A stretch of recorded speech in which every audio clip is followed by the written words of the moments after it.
तो हम लोग ने लास्ट टाइम देखा था आर्बिट्रेज, आर्बिट्रेज का मीनिंग देखा था। फिर हम लोग ने उसका देखा था टाइप होता है, दो टाइप का आर्बिट्रेज होता है, एक एक्सचेंज रेट आर्बिट्रेज होता है और दूसरा इंटरेस्ट रेट आर्बिट्रेज होता है। एक्सचेंज रेट में हम लोग ने देखा था कि भाई दो टाइप का आर्बिट्रेज होता है, एक 2 पॉइंट और 3 पॉइंट। तो आज के इस वीडियो में हम लोग वही देखेंगे कि दो टाइप के जो आर्बिट्रेज हैं, एक्सचेंज रेट आर्बिट्रेज 2 पॉइंट और 3 पॉइंट, उसका क्या मतलब है वो आज देखते हैं। तो इसमें क्या होता है, देखो फर्स्ट इज 2 पॉइंट आर्बिट्रेज, तो उसको हम लोग जोग्राफिकल आर्बिट्रेज भी बोलते हैं। ठीक है, क्या बोलते हैं इसको, जोग्राफिकल आर्बिट्रेज भी बोलते हैं, 2 पॉइंट आर्बिट्रेज। इसका मतलब क्या होता है, तो in 2 point arbitrage two currencies are involve, 2 point है तो दो ही करेंसी इन्वॉल्व होगी in two geographical separated market, तो दो जगह पे। तो आप ले सकते हो डॉलर रुपी, रुपी डॉलर, फिर या तो पाउंड डॉलर, मतलब ऐसा। तो 2 पॉइंट आर्बिट्रेज में दो करेंसी इन्वॉल्व होती है, दो मार्केट इन्वॉल्व होते हैं, तो ये ध्यान रखना। तो इसका मतलब 3 पॉइंट आर्बिट्रेज में कितना होगा फिर, अगर 2 पॉइंट आर्बिट्रेज में दो करेंसी इन्वॉल्व है और दो मार्केट इन्वॉल्व है, तो 3 पॉइंट में क्या होगा, कितनी करेंसी इन्वॉल्व होगी,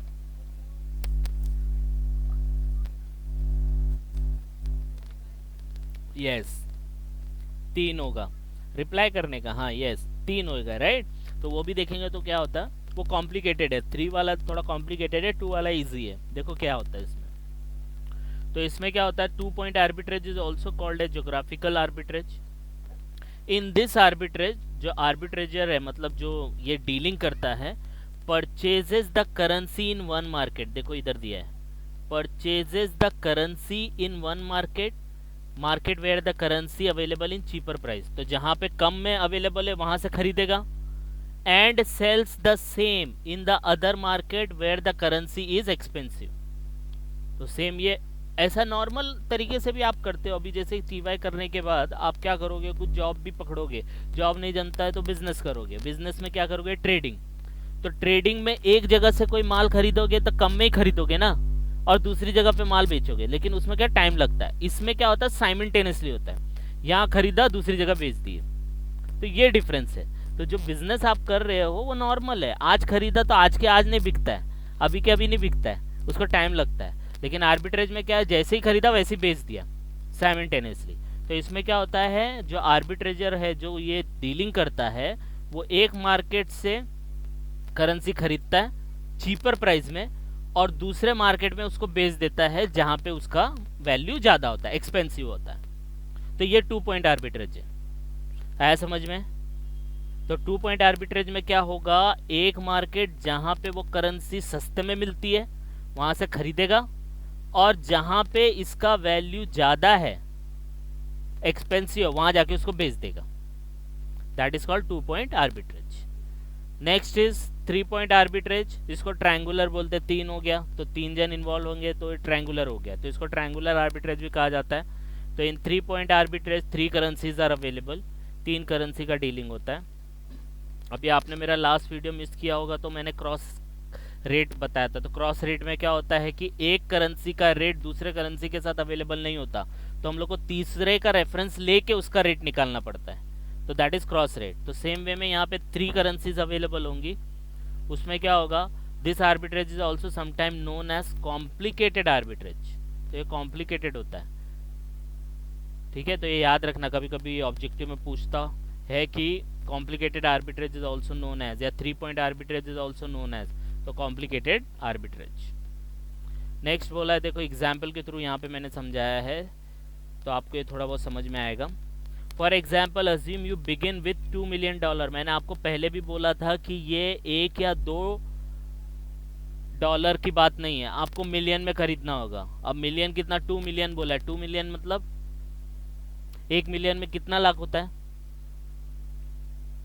1 मिलियन में कितना लाख होता है, 10 लाख होता है ना।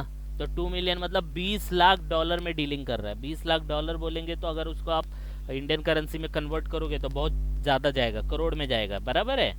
तो इसीलिए जब ज़्यादा करेंसी, ये आर्बिट्रेज में क्या होता है, स्मॉल स्केल पे नहीं होता, लार्ज स्केल पे होता है, जब जाके आपको लाख 2 लाख रुपया बचता है। तो इसलिए ये 2 मिलियन का बात कर रहा है कि you are begin with $2 million. You see that at 3 different institutions the following currency rates are immediately available. तो एकदम ऑन द स्पॉट एक इंस्टीट्यूशन में आपने देखा तो यूरो पर डॉलर इतने का है, यूरो ब्रिटिश पाउंड इतने का है, यूएस डॉलर ब्रिटिश पाउंड इतने का है, रेट दिया है, बराबर है। अब ये रेट अपने को समझ में भी नहीं आ रहा है और ये कैसे डीलिंग होगा, कैसे समझना है, देखो एक्सप्लेनेशन देखो आप, तभी इसको समझेगा। अब देखो पहला क्या करेगा, first you would convert 2 million euros at the rate of 0.894 rate. तो रेट चल रहा है इधर पे, यूरो में कन्वर्ट करेंगे, है ना। आपने किसने स्टार्ट किया, डॉलर में स्टार्ट किया कि नहीं किया, ध्यान से सुनना। हाँ, 2 मिलियन डॉलर में आपने स्टार्ट किया, तो ये डॉलर को आप पहले किस में कन्वर्ट करेंगे, यूरो में। तो यूरो में आपने पहला देखो इंस्टीट्यूशन का रेट दिया है 0.894।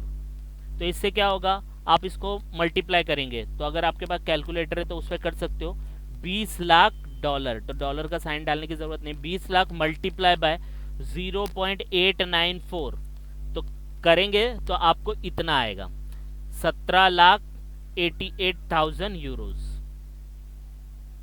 चाहिए तो करके देखो, 20 लाख लिखो मल्टीप्लाई बाय 0.894 करके देख लो, अगर आपको थोड़ा कंफ्यूजन है तो।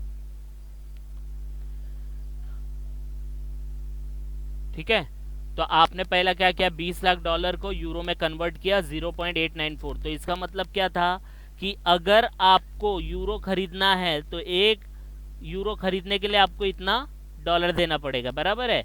तो यूरो को आपने कन्वर्ट किया 0.894 रेट से, तो आपको इतने यूरो मिले। तो 20 लाख डॉलर दिया और 17,88,000 यूरो आपको मिला। अब देखो फर्स्ट आपने ये किया, अब सेकंड क्या करोगे, next you will take 17,88,000 euro and convert them into pound. देखो यहाँ पे पाउंड में कन्वर्ट किया है, पाउंड का रेट चल रहा है 1.2676। तो यूरो को आप पाउंड में कन्वर्ट करेंगे तो अपने पास यूरो कितने हैं, 17,88,000 है। Convert them into rate of 1.276 rate give you इतना, तो आपको इतना पाउंड मिलेगा। करके देख सकते हो आप, ठीक है। करो जरा मल्टीप्लाई करो,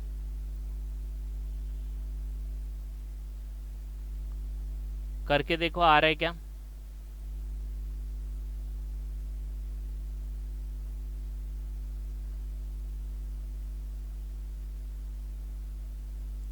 अब मल्टीप्लाई करोगे तो कुछ 22 लाख आता है ना, लेकिन इधर पे कितना है, 14,01,254। तो ये क्या किया गया है, ये क्या किया गया है, डिवाइड किया गया है। डिवाइड करो, देखो मैं बताता हूँ, इसका लॉजिक बताता हूँ। करो एक बार डिवाइड,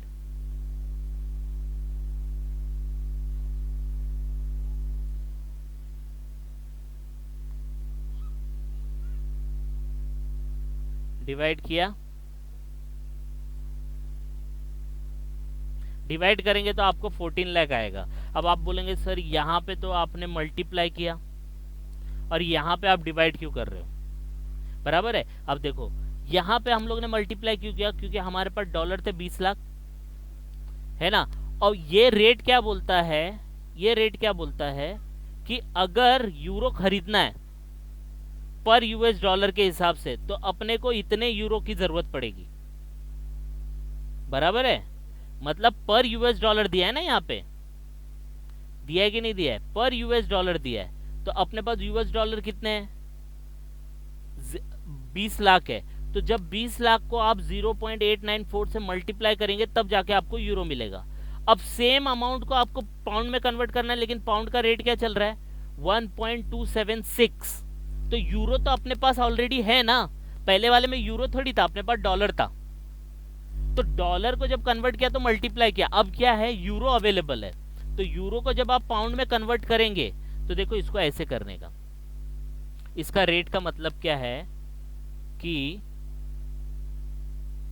यहां पे देखो मैं लिखता हूं, ये है यूरो और ये है पाउंड, बराबर है। अपने पास यूरो कितने अवेलेबल है, 17 लिखता हूँ मैं, यहाँ पे लिखता हूँ, चलो यहाँ पे आपको दिखेगा, विजिबल रहेगा, यूरो और ये पाउंड। तो यूरो अपने पास 17 लिखता हूँ मैं, पाउंड है क्या अपने पास? नहीं है, बराबर है। तो हम लोग क्या करेंगे, हम लोग का जो रेट चल रहा है उसके हिसाब से पाउंड का रेट कितना चल रहा है? 1.276। तो जब हम लोग इसको इससे डिवाइड करेंगे तो जब जाके हम लोग को पाउंड का वैल्यू मिलेगा ना, क्योंकि यूरो का तो वैल्यू दिया है 17,88,000 और रेट चल रहा है 1.276। तो जब हम लोग इसको डिवाइड करेंगे तब जाके हम लोग को पाउंड का फिगर मिलेगा। तो पाउंड आया 14,01,254। समझ में आ रहा है? थोड़ा कॉम्प्लिकेटेड लगेगा लेकिन सिंपल है। समझा या वापस से बताऊं?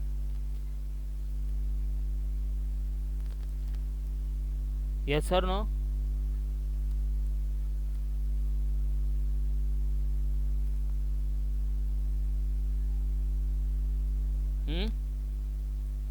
अब देखो, पहला हम लोग ने क्या किया, यूरो को डॉलर को यूरो में कन्वर्ट किया, फिर यूरो को पाउंड में कन्वर्ट किया, अब पाउंड लेके देखो फिर डॉलर का रेट दिया इंस्टीट्यूशन नंबर 3 में। तो इसको देखो थर्ड हम लोग नेक्स्ट क्या करेंगे, you will take the pound. तो हम लोग के पास पाउंड कितना है अभी? 14 लाख पाउंड है, and convert back to in US dollar. Rate कितना चल रहा है? 1.432। ठीक है, अब इसमें क्या करेंगे, हम लोग डिवाइड नहीं करेंगे, अब इसमें मल्टीप्लाई करेंगे। हाँ, ट्रिकी है लेकिन बहुत सिंपल है। अभी देखो यहाँ पे आपका कैसा था, यूरो पहले दिया था और यूएस डॉलर बाद में दिया था। तो यूएस डॉलर का रुपीस था तो मल्टीप्लाई किया। फिर देखो सेकंड वाले में यूरो और ब्रिटिश पाउंड है, तो ब्रिटिश पाउंड थोड़ी दिया है, यूरो दिया है ना। तो इसमें यूरो दिया था, ब्रिटिश पाउंड नहीं था, तो डिवाइड किया। अब देखो यहाँ पे यूएस डॉलर नहीं है, यहाँ पे यूएस डॉलर नहीं है, लेकिन पाउंड तो है ना। जब सेकंड करेंसी दिया रहता तो मल्टीप्लाई करने का। अब इसमें सेकंड करेंसी दिया है, पाउंड दिया है, 14,01,254 दिया है, तो मल्टीप्लाई हो जाएगा। तो 14 लाख को आप जब मल्टीप्लाई करोगे 1.432 से तो आपको इतना मिलेगा। आया समझ में? करके देखो, 14,01,254 मल्टीप्लाई बाय 1.432 तो आपको कुछ मिलेगा 20 लाख। ये साइमल्टेनियसली हो रहा है, एक ही टाइम पे।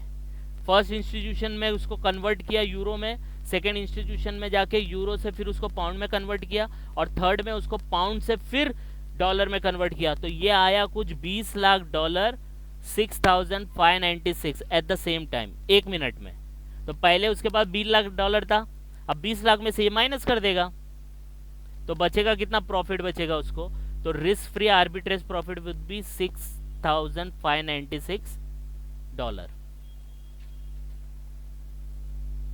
समझा नहीं समझा? क्योंकि उसके पास ऑलरेडी 20 लाख डॉलर ही था, तो 20 लाख डॉलर से उसने पहले एक करेंसी में कन्वर्ट किया, फिर उसको दूसरे करेंसी में कन्वर्ट किया, और दूसरे से फिर डायरेक्टली अपने ही करेंसी में वापस कन्वर्ट किया, तो उसको थोड़ा एक्स्ट्रा मिला। कितना एक्स्ट्रा मिला? 6,596 डॉलर। तो इतने का उसने एक घंटे में प्रॉफिट कमा लिया। तो जब उसके पास 20 लाख डॉलर है तो जब भी तो कमाया ना। 20 लाख डॉलर नहीं होता तो इतना कमा लेता क्या? वो नहीं कमाता। आया समझ में? तो ये पार्ट है। तो इसको आप देखो एक दो बार, अगर नहीं समझेगा तो I will repeat it again.